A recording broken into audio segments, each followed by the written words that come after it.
la famille Zoldyck. Dans Hunter x Hunter, la famille Zoldyck, c'est une famille d'assassins archi célèbre qui vit dans un giga manoir et dont l'emplacement est connu de tous. Si bien que les touristes squattent même devant les portes en mode attraction de la région quoi. Mais la famille Zoldyck, c'est surtout une famille d'assassins ultra puissants et qui ont tous des motivations différentes avec quand même le côté un peu parrain parce que la famille, c'est le plus important. Aujourd'hui, je vous révèle les secrets des origines du look de chaque membre de la famille Zoldyck, comment ils ont été créés et quelles sont leurs inspirations. Spoiler alerte, on va parler de tout ce qui se passe dans l'animé, donc vous êtes prévenus. Alors déjà, pour rencontrer les Zoldyck, faut gravir la montagne Kururu. C'est un volcan éteint qui culmine à 3722 mètres, c'est précis, et qui est le territoire de la famille Zoldyck depuis plusieurs générations. Par contre, même arrivé en haut, personne ne passe les portes. Genre c'est mort, personne ne passe la porte de l'au-delà. Parce que c'est une porte qui est trop lourde à pousser, et puis de toute façon même derrière il y a des gardiens, donc c'est mort, personne passe. Mais il y a quand même des touristes qui viennent regarder. Ouais, c'est paradoxal, c'est des assassins qui font marcher le tourisme local juste par leur célébrité. Ouais, ça dérange personne, hein, apparemment. J'imagine que les touristes qui viennent regarder, qui viennent fureter, ils sont en manque de sensations fortes, ils s'imaginent qu'il va se passer un truc alors qu'il se passe rien en vrai. Et ouais, parce que même si les Zoldyck sont super célèbres, que leur manoir il est super visité, enfin juste devant quoi, et ben en fait personne les a vus et personne ne sait à quoi ils ressemblent. Une simple photo d'un Zoldyck, ça vaut plusieurs centaines de millions. Mais no joke hein.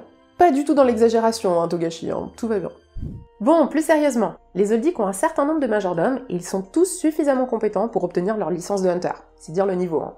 Ils sont tous habillés avec la tenue stéréotypée du majordome, genre le pantalon sombre, la petite chemise et une veste avec une queue de pie.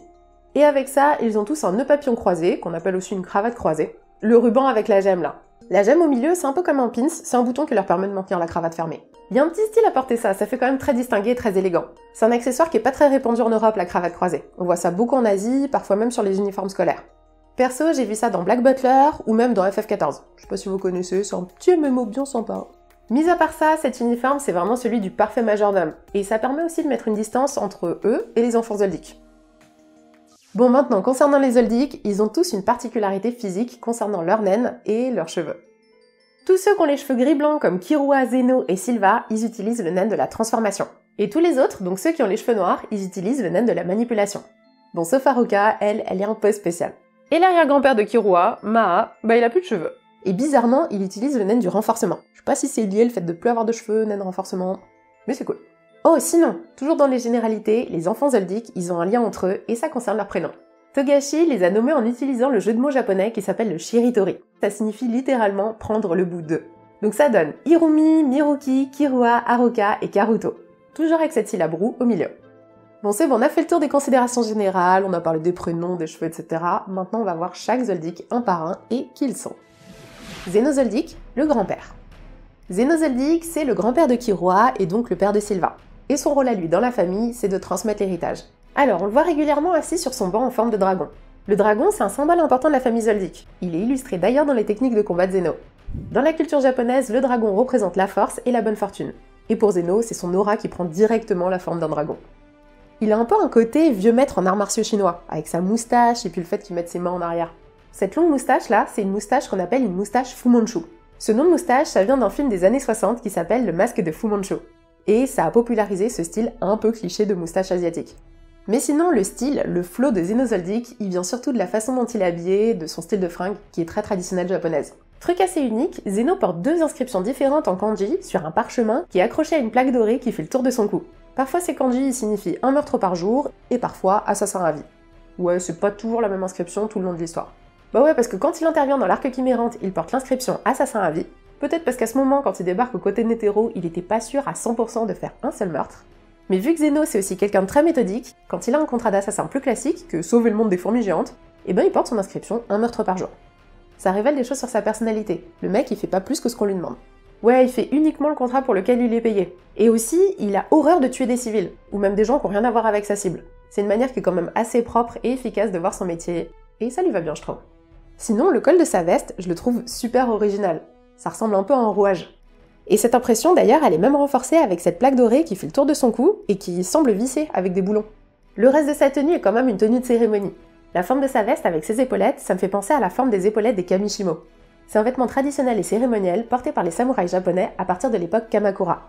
Aujourd'hui, le kamishimo est souvent porté dans des cérémonies ou des festivals de grandes écoles d'arts martiaux au Japon. Là, c'est une version un peu plus modernisée pour Zeno. Ça prend la forme d'une tunique avec un pantalon. Plus pratique pour pouvoir se battre et se déplacer quand même. En vrai, il me fume Zeno parce qu'il affiche très clairement son métier d'assassin et il monte ça directement sur ses vêtements, genre autour de son cou. Le mec, il a pas l'ambition d'être discret. Il vient, il bute des gens et il se barre. Elle est presque insolente sa tenue. Silva Zoldyck, le père de famille. Silva Zoldyck, c'est le patriarche, c'est le chef de la maison. On a pu voir en faisant nos recherches avec François, parce que ouais, on travaille à deux avec François, que beaucoup de gens lui trouvaient un style de shinobi, donc de ninja. Alors ça serait pas illogique vu son job et vu la teinte sombre de ses vêtements. Mais Silva Zoldyck, il cherche pas du tout à être discret. Le mec, il couvre même pas son visage. Il est sur son petit canapé, puis il discute avec Killua, enfin tranquille quoi. Et comme j'ai dit pour Zeno, les Zoldyck, quand ils arrivent pour se battre, c'est rarement après une longue et intense phase d'infiltration. Ils arrivent juste pour tout défoncer, et ça, c'est pas très ninja. Hein. Sa tenue, en fait, c'est un jinbei. C'est une tenue confortable qui est portée au Japon comme un vêtement de nuit ou un pyjama, un vêtement d'intérieur quoi. Ouais, Silva Zoldyck, il vient en pyjama pour défoncer des mecs. Au KLM. Mais si vous avez bien remarqué, il porte aussi des bandages tout autour de ses tibias. Et ça, c'est des sarashi. En vrai, Silva Zoldyck, il est hyper intimidant au premier abord. Le mec, il a tué un membre de la Brigade Fantôme 3 ans avant le début de l'histoire. Donc le gars, il est hyper chaud, il a un certain level quoi. Et je pensais qu'il allait grave poser des problèmes à Killua parce qu'il vadrouille à droite et à gauche, il est pas trop proche de la famille et tout. Mais en fait, il est ultra compréhensif le daddy. En fait, Silva Zoldyck, c'est juste un daron tranquille qui cherche à être à l'aise et qui est très souvent chez lui au Manor Zoldyck.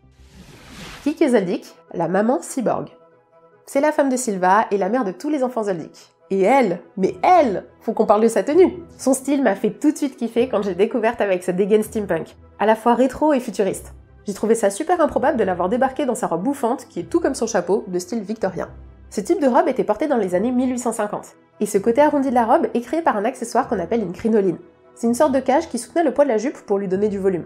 D'ailleurs, pour la petite anecdote, la crinoline, ça a fait baisser le nombre de contagions des maladies respiratoires à l'époque. Genre bronchite, tuberculose, etc. parce que ça te permettait de créer une sorte de périmètre autour de toi. Et là, on est grave dans le thème avec le Covid et tout, là. Donc son style, c'est une tenue anglaise du 19e siècle, avec un casque de cyborg super futuriste à la Tao Pai Pai pour bien créer un contraste sur son look. Le rapprochement avec Tao Pai Pai, c'est peut-être une inspiration, vu que Togashi est giga fan de Dragon Ball. Ouais, pour rappel, Hunter x Hunter est bien sorti après Dragon Ball. Dragon Ball, c'est quand même l'inspiration de tous les mangas actuels. Hein. Bref, le casque électronique qui couvre ses yeux sert probablement de dispositif de communication, parce que, si vous avez bien vu, l'affichage change en fonction de ses émotions. On note que la nana, elle est grave en stress à chaque fois de savoir où sont ses gosses. Joli contraste entre Silva Zoldyck qui est ultra chill et Kikyo la maman poule. La maman cyborg poule. Trop chelou. Ah, et pour finir, Kikyo ça signifie campanule en japonais. La campanule, c'est une petite fleur qui est bleu-violette. Et ça a sûrement un lien avec sa robe, qui est couleur bleu-violette. Hirumi Zoldyck, le fils aîné. C'est donc le fils aîné de la famille Zoldyck. Lui et Silva ont tout appris à Killua en matière d'assassinat. Hirumi a des aiguilles plantées sur sa poitrine, mais aussi sur ses chaussures. Il possède même la capacité de modifier son apparence en utilisant son naine de la manipulation. Par exemple, pendant l'examen Hunter, il a modifié son visage en y plantant toutes ses aiguilles et en se faisant appeler Gitarakuru. Sous cette apparence, Hirumi avait l'attitude d'un robot, presque d'un automate. Mais finalement, la véritable apparence d'Hirumi, elle est presque dénuée d'humanité. Ses grands yeux, là, ça lui donne presque l'apparence d'une poupée. Et cet aspect de poupée, ça peut être une allusion aux poupées vaudou qui sont criblées d'aiguilles. D'autant plus que certaines capacités qu'Hirumi utilise avec ses aiguilles, ça rappelle vraiment l'ensorcellement vaudou. Son expression faciale est quasiment toujours constante. C'est hyper difficile de savoir ce qu'il pense, et même ses vêtements, ils donnent aucune indication sur lui ou sur sa personnalité. Sa tenue au final, elle est très simple, et c'est ça qui est ouf avec lui, c'est qu'on n'a aucune indication sur lui. Alors que normalement, les vêtements pour le spectateur, c'est quand même une source d'information importante, et c'est un moyen pour l'auteur de faire passer des messages. D'une certaine façon, Togashi adore entretenir le mystère autour de ses personnages, comme avec Hisoka par exemple. Et Hirumi, c'est la même chose. Il est pratiquement pas développé, alors qu'il a une importance fondamentale dans le manga. D'ailleurs, en parlant d'Hisoka, je trouve qu'il est quand même vachement lié dans son style vestimentaire avec Hirumi, avec leur petit crop top et tout là. Hirumi se rapproche un peu de cet aspect de clown ou de prestidigitateur, surtout dans la mesure où il change d'apparence. Genre Hisoka, il a un peu d'émotion dans le visage, mais Hirumi, pas du tout. Et c'est ça qui fait flipper. Miruki Zoldyck, l'otaku. Miruki, le fils cadet, est un expert en informatique et il passe le plus clair de son temps dans sa chambre. Il adore ses figurines. Clairement, ce mec, c'est un otaku. Et Killua, parfois il utilise ça pour lui faire du chantage. D'ailleurs, en parlant de Killua, lui et Miruki, c'est les seuls à avoir un style de vêtement qui est occidental, qui n'est pas traditionnel japonais. Pour Miruki, c'est une chemise et un pantalon classique, mais avec aucun accessoire. Son style est bien basique pour montrer que c'est pas un combattant qui va nous sortir une technique de naine de derrière les fagots. Contrairement à Killua, la tenue de Miroki, c'est pas une opposition avec sa famille dans le sens où il veut se rebeller. C'est plutôt le fait de s'écarter de la responsabilité familiale et de s'écarter du métier d'assassin. Il refuse l'héritage et les techniques qui sont transmises de génération en génération chez les Zoldyck. Mais peut-être qu'il a rien refusé du tout et qu'il était juste pas capable de se battre et que son père, il a refusé de vouloir lui en apprendre plus. Après, ça reste un Zoldyck, donc il a certainement eu le même entraînement que ses frères et sœurs. Un entraînement assez hardcore quoi. Mais contrairement à Killua qui a préféré partir à l'aventure et se trouver une sorte de famille de substitution avec Gon, et ben Miroki, il a pas eu envie, ou peut-être le courage, de se détacher de sa famille, et il s'est trouvé sa petite utilité en faisant sa petite vie au manoir, un peu à l'écart des autres. Allô? Killua Zoldyck, l'enfant prodige. Killua, le troisième enfant de la famille Zoldyck, il porte un style streetwear qui varie tout au long de la série. Son style de vêtements, le fait qu'il fasse du skate, la première fois que Gon le rencontre, tout ça, et ben ça tranche avec les vêtements qui sont très traditionnels de son père, de sa mère et même de son grand-père.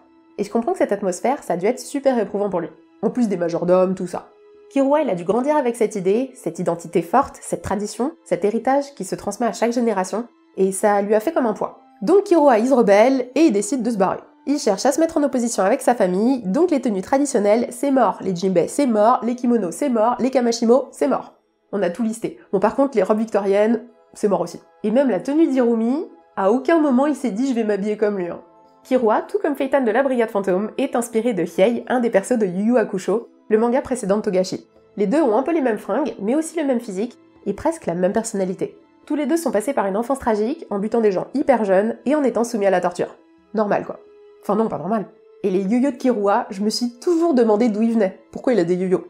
Eh ben ça vient de Yu Yu Hakusho. L'inspiration vient d'un démon du manga qui s'appelle Rinku, et qui les utilise aussi. Et ces techniques de yo-yo de Killua, bah c'est tout pareil que la technique de pierre-papier-ciseaux de Gon. Bah ouais, c'est encore des gosses les mecs, hein, même si c'est des véritables machines à tuer. Haruka ou Nanika Zoldyck. Haruka est la quatrième enfant de la famille Zoldyck. Alors ouais, son genre est pas bien défini dans le manga, Irumi et Miroki le désignent comme leur frère, et Killua la désigne comme sa sœur. Donc, Haruka est inspirée de Yukina, toujours de Yu Yu Hakusho. Toutes les deux partagent une relation importante avec leur frère, Killua pour Haruka et Hiei pour Yukina. The game's over, you ugly fool. Ouais, le binôme Killua-Haruka sur lequel s'est fini l'anime pour le moment, il a la même saveur dans Yu Yu Hakusho, avec Hiei et Yukina. La tenue d'Haruka est assez traditionnelle japonaise comme ses parents. C'est parce que c'est une tenue de Miko qui est revisitée avec des bottes montantes pour éviter le style trop cérémonial. Les Miko au Japon, c'est des jeunes femmes qui sont au service d'un sanctuaire Shinto. Elles assistent les prêtres Shinto, elles accueillent les visiteurs, elles font le ménage, elles font peut-être même le café, voilà. Et les Miko, elles sont super présentes dans les mangas, comme dans Jujutsu Kaisen par exemple, où une des profs, elle est habillée en Miko. Évidemment, ça renforce un peu le côté spirituel du manoir Zoldyck. Mais surtout, cette tenue, elle est en lien avec le pouvoir quasi godlike d'Haruka et de son naine de type spécialisation. Et ouais, son naine a pris la forme d'une seconde personnalité qui s'appelle Nanika. Et ces deux personnalités, qui sont Haruka et Nanika, elles cohabitent dans le même corps. Et quand l'une prend le dessus sur l'autre se met en sommeil. Quand c'est Nanika qui est aux commandes, son visage change totalement et il prend la forme des visages aux différentes émotions qui sont représentées sur son bandeau et sur les perles qu'elle porte. C'est un bon moyen visuel de rappeler que Nanika sommeille et qu'elle peut prendre le dessus sur Haruka à tout moment. Et du coup, le chapeau d'Ace dans One Piece, il me rappelle trop les mêmes trucs avec les perles et les visages de Nanika. Sinon, Haruka joue avec les poupées de Sailor Moon à un moment. Et c'est marrant de voir ça quand on sait que l'auteur est en couple avec la mangaka qui a créé Sailor Moon. Ouais, ils se font des références du manga de l'autre dans leur propre manga. C'est trop mignon. Karuto Zoldyck, le petit dernier. Ouais, Karuto, on n'en a pas parlé dans la vidéo sur la Brigade Fantôme, parce qu'on l'avait réservé pour la famille Zoldyck. On va pas séparer ce petit de sa famille quand même. Bon, Karuto ça signifie couper, cisailler en japonais, et ça rappelle son aile de la manipulation. C'est le membre le plus jeune de la famille Zoldyck et le membre le plus jeune de la Brigade Fantôme qui remplace Hisoka. Je vous parlais du fait que Togashi est en couple avec l'autrice de Sailor Moon. Bah là on a encore une référence. Karuto est inspiré par le personnage Otaru Tomoe de Sailor Moon. On retrouve les mêmes cheveux noirs, les mêmes yeux et la même sorte d'aura violette pour les deux personnages. Karuto a une apparence féminine avec ses grands yeux, une coupe de cheveux mi-longue et même un kimono à larges manches qu'on appelle un furisode. Le furisode, c'est le kimono qui a les manches les plus longues, et il est porté par les femmes célibataires, ce qui contribue vraiment à renforcer le côté androgyne de Karuto.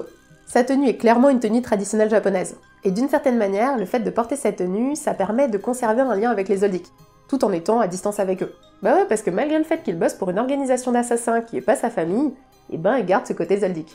Sur son kimono, il y a des fleurs de cerisier qui sont le symbole du renouveau, de l'évolution et de la réussite. Pour moi, ces fleurs de cerisier, c'est un clin d'œil à son pouvoir qui permet de faire voler des confettis de papier. Enfin, de tout découper et ensuite de faire tout voler. Ça rappelle la période des sakura au Japon, la période de floraison des cerisiers au printemps, et le fait que les fleurs de cerisier, elles sont ensuite emportées par le vent. Le Japon au printemps, pendant les sakura, c'est juste trop stylé. Rien que d'y penser et d'en parler là, ça me donne trop envie d'y retourner. Karuto est beaucoup trop mystérieux. C'est le membre de la famille Zoldyck que j'ai le plus envie de voir être développé dans l'anime. Et en vrai, c'est aussi parce que je suis oméga fan de la brigade. Et pour les autres Zoldyck, juste comment pas les kiffer? Les mecs, c'est des assassins ultra bankable, ils sont beaucoup trop stylés, en plus les cachets qu'ils se prennent, ça doit chiffrer un max. En fait, Miroki doit faire la compta. Et ce qui contribue à rendre les Zoldyck aussi stylés, c'est qu'ils arrivent toujours aux moments les plus cool. La vente aux enchères, le combat contre Meruem, on est d'accord que c'est les moments les plus stylés de l'anime. Oh, dernière précision, les 4 enfants Zoldyck, à part Kirua, je trouve qu'ils ont tous un lien avec les poupées. Ouais, petite réflexion en fin de vidéo. Hirumi, c'est la poupée vaudou, alors que Karuto, c'est la Kokichi. C'est la poupée traditionnelle japonaise, et comme vous voyez, elle a exactement le look de Karuto, du kimono à la coiffure. Et Miruki, il a plein de figurines Sailor Moon, tiens donc, et même de Dragon Ball. Togashi, il a fait un hommage à Dragon Ball et un hommage à sa meuf, dans les figurines. Merci pour tous vos retours sur la Brigade Fantôme. Ça nous a archi boosté pour cette vidéo là sur la famille Zoldyck, mais ça nous a aussi reboosté à parler de manga sur la chaîne, à reprendre certaines de nos anciennes vidéos, les retravailler pour qu'elles soient conformes à YouTube là. Mais aussi de continuer à parler de plein d'autres mangas, de continuer de développer ces vidéos Chara Design parce que c'est trop kiffant à faire et c'est beaucoup de travail, c'est vraiment beaucoup de taf, mais ça en vaut la peine. Bon, la famille Zoldyck c'est terminé, prochaine vidéo, on parle de quoi? Ouais, je sais, on va parler de l'arc Chiméranth. Allez, c'est le moment. Bon allez, courage pour le montage François. Tchou.